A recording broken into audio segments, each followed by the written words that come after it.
नमस्कार दोस्तों, मैं महेंद्र राठौड़। स्वागत है आपका महेंद्र राठौड़ के प्लेटफॉर्म पर। दोस्तों, आज बात करने वाले हैं हम रशिया के राष्ट्रपति की, व्लादिमीर पुतिन की। दोस्तों, एक ऐसे इंसानी कहानी हम जो सुनने जा रहे हैं, इसकी शुरुआत होती है जंग, डर और तबाही से। ये कहानी है व्लादिमीर पुतिन की।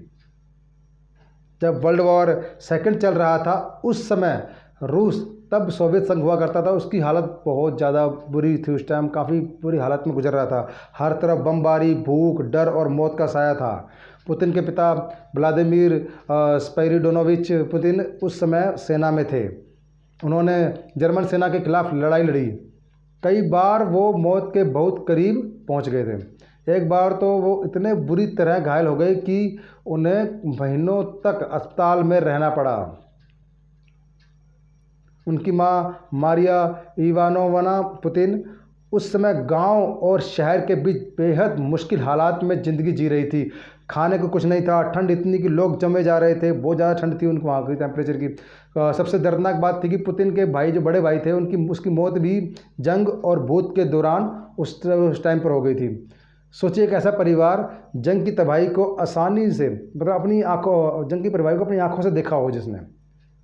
असली माहौल के बाद फिर इसी माहौल के बाद जन्म हुआ पुतिन का 7 अक्टूबर 1952 को सेंट पीटर्सबर्ग में। जब उसका नाम लेनिनग्राड था, उस स्थान का नाम, तो वहाँ जन्म हुआ। लेकिन उस शहर की हालत अभी भी पूरी तरह संभली नहीं थी दोस्तों।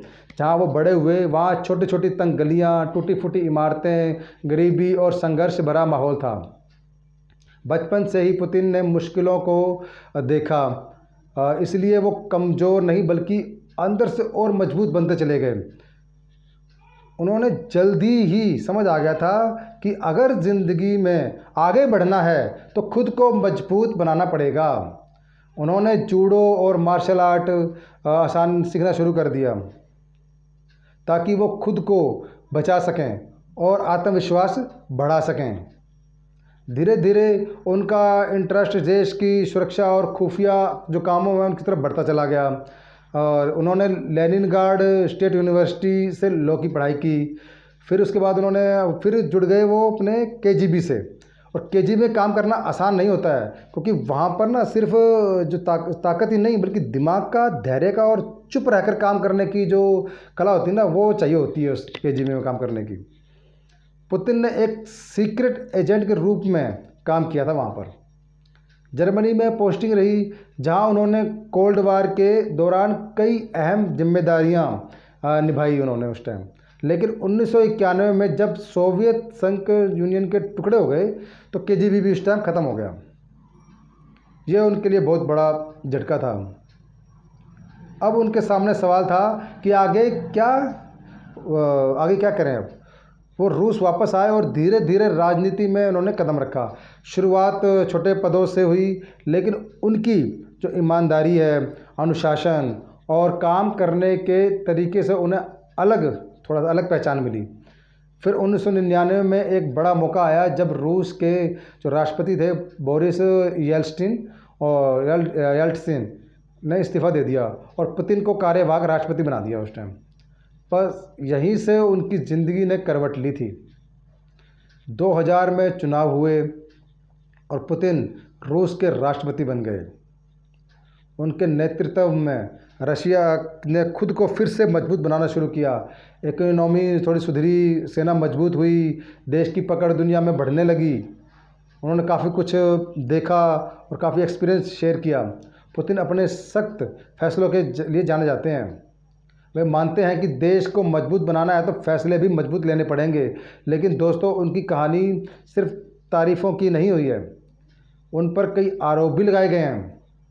मीडिया जो कंट्रोल, विपक्ष पर दबाव और अंतर्राष्ट्रीय विवाद, ये सब उन पर पड़े थे। खास करके रशिया यूक्रेन जो कॉन्फ्लिक्ट है, उन्हें दुनिया भर में चर्चा का केंद्र बना दिया था। कुछ लोग उन्हें देश का रक्षक मानते हैं और कुछ लोग उन्हें सख्त और ख़तरनाक नेता भी मानते हैं। लेकिन एक सच्चाई है, पुतिन एक ऐसे इंसान हैं जो जंग और गरीबी के माहौल से निकलकर दुनिया के सबसे ताकतवर जो नेताओं उनमें शामिल हुए हैं।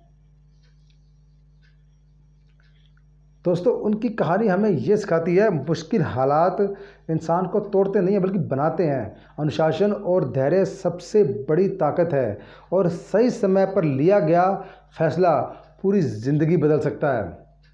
अगर आप भी ज़िंदगी में मजबूत बनना चाहते हैं तो हालात से डरना नहीं चाहिए, उनसे लड़ना सीखिए, क्योंकि जीत उसी की होती है जो मुश्किलों में भी खड़ा रहता है।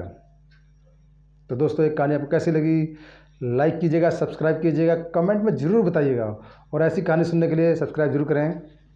धन्यवाद।